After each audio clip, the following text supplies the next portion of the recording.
The reflect tool can be used to make a mirror of any object. This tool is located here under the group of rotate tool. Here in the artboard I have drawn two semicircle. So in order to reflect any shape, first select the shape using the selection tool and then select the reflect tool. Now click on the shape to set the origin point and press Shift and Option key and drag to reflect the object. There is another way to make a mirror copy of shapes. So first select the shape using the selection tool and now select the reflect tool.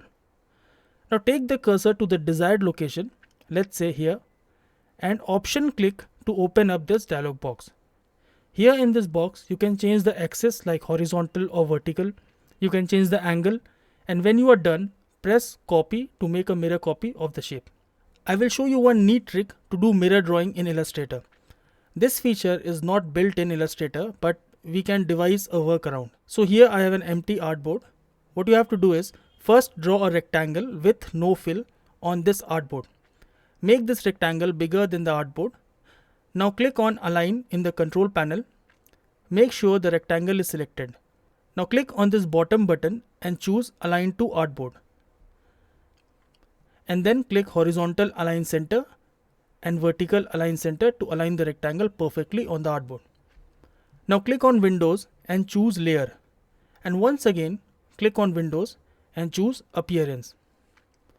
Now in the layer window, click on this circle, and once you clicked on this circle, you will see this layer on the appearance box as well.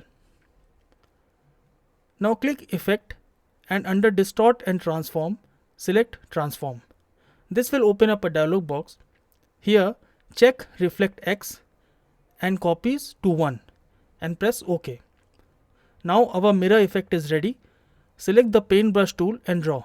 So whatever you draw, a mirror copy of it will be created. This can come in handy when you are drawing faces and symmetrical shapes. Next we are going to take a look at the scale tool.